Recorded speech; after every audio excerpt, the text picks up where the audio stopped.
is taken from the Gospel of Luke, Gospel of Luke, chapter 6. We will be reading from verse 17 to 26.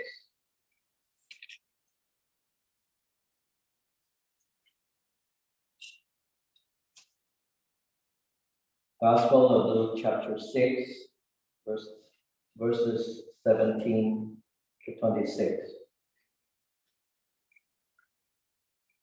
Jesus came down with them and stood on a level place with a great crowd of his disciples and a great multitude of people from all Judea, Jerusalem, and the coast of Tyre and Sidon. They had come to hear him and to be healed of their diseases. And those who were troubled with unclean spirit were cured.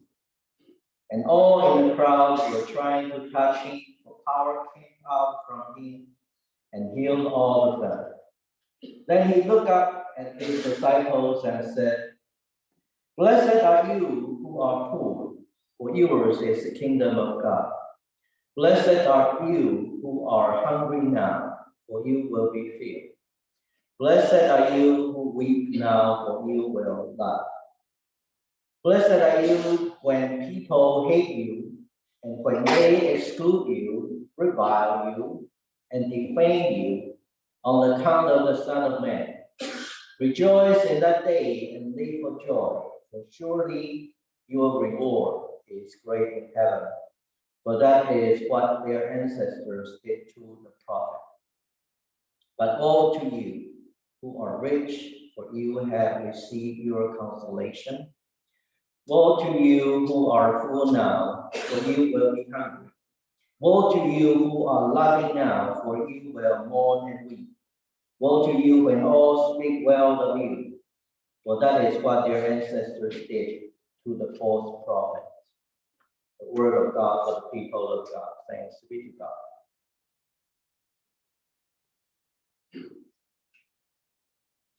A man walked into a bookstore to return a purchase. "It is a Bible," he said, handing it to the clerk at the cashier register. "Was it a gift?" asked the clerk. "No, I bought it for myself," he said. "Then you like the translation?" asked the clerk. The man said, "Oh no, the translation was fine. I just made a mistake." The clerk said, "Well, I need to write down a reason for the return." The man said, "In that case, write down that there is a lot in that book that is tough to swallow." There is a lot in that book that is tough to swallow. Brothers and sisters, don't accuse me of being impious. If I say to you that there is a lot in the Bible that is tough to swallow, the man was actually right. Today's lesson from the Gospel of Luke is one of those things which are tough to swallow. It is Luke's version of the Beatitudes, the blessings. The eminent 20th century theologian Paul Tillich once noted that readers of the New Testament often find that it is not the refined theology, complicated theology of Paul, or the mystical wisdom of the writers of Gospel of John, but the simple sayings of Jesus, which are the most difficult to understand. The most difficult to understand, the passages difficult to understand, are not Paul's letters or John's theology, but Jesus' simple sayings. Paul Tillich was referring to the Beatitude, particularly. Simply put, the Beatitudes are about happiness. I hear you say, "Pastor William, that was great. I'm glad to hear that Jesus also talks about happiness. I thought that Jesus only talked about sacrifice." No, Jesus actually also talked about happiness. After all, it was for the pursuit of happiness that we all came to the United States in the first place. I think you are right. Our Declaration of Independence includes those memorable words. We hold these truths to be self-evident, that all men are created equal, that they are endowed by their Creator with certain unalienable rights, that among those are life, liberty, and the pursuit of happiness. This is in the Declaration of Independence. The pursuit of happiness is indeed considered one of the basic human rights. But there is one problem. The Declaration of Independence did not tell us what happiness is. It just simply says pursuit of happiness is your basic right. But it does not say what happiness is all about. Again, I hear you say, Pastor William, that is very easy. Jesus tells us what happiness is in the Beatitudes. Beatitudes says happiness is this and that. So let's just pursue it according to the Bible. Well, to that this is my reply. Are you sure you want to pursue the kind of happiness as defined by Jesus? Now, my friend, this is what we all should know. The happiness as defined in the Beatitudes is not the happiness you or I would normally have in mind. In fact, Jesus turns our understanding of happiness upside down. He tells us that those who are happy are the poor, are the hungry, and the weeping. And to make matters worse, he tells us that those who should not be happy are the rich, the fool, and the laughing. So my friends, that disturbing message is certainly tough to swallow. That definition of happiness is difficult to swallow, certainly because no matter which way we slice it, no matter which way we try to manage our way, we find ourselves constantly in the company, in the group of unhappy. We seldom find ourselves in the group of happy, at least most of the time. Because if happiness is defined as those people who are poor, hungry, and weeping, I'm sure, at least people among this congregation will find yourself constantly defined as the people who are unhappy. What is going on here?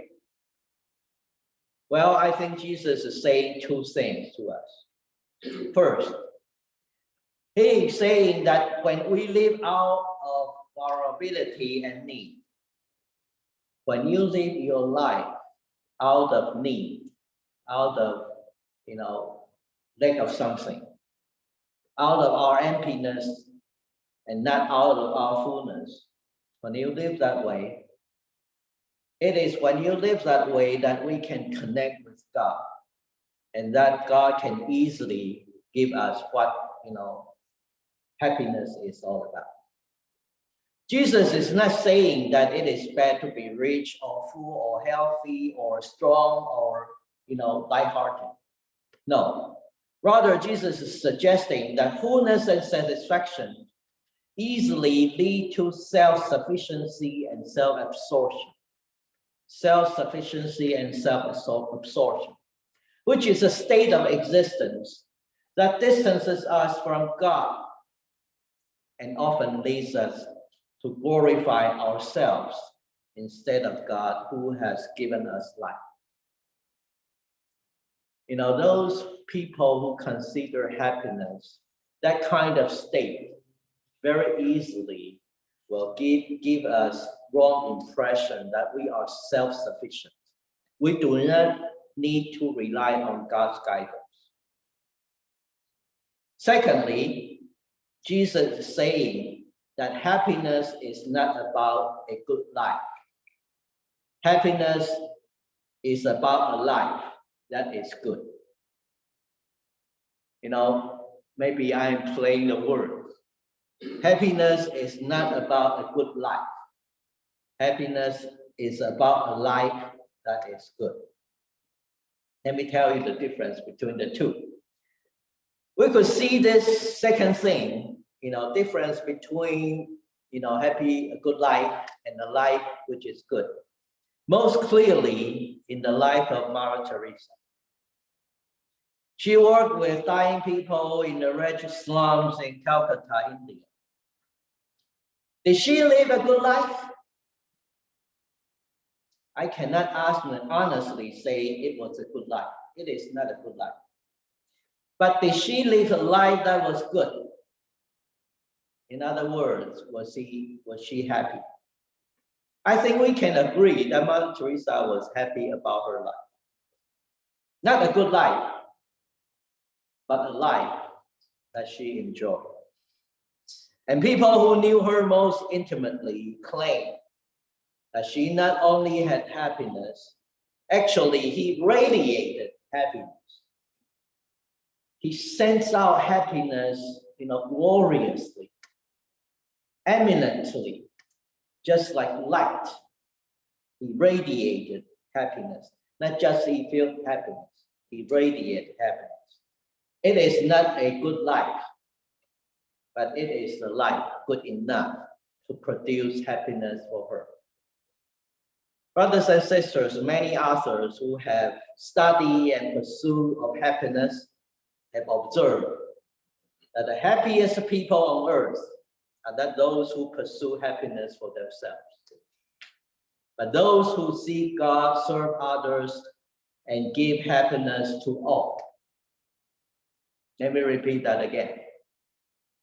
The happiest people on earth are usually not those who pursue happiness for themselves, but those who seek God, serve others, and give happiness to all. Our Declaration of Independence asks us to pursue the happiness of life, but it does not teach you what happiness is. What happiness is taught by Jesus. It is about, glorifying God. It is about the pursuit of happiness for others. It is about radiation of happiness so that people will also experience that enlightenment from you. Those who have ears should listen and follow this teaching. I will now turn to the Taiwanese congregation.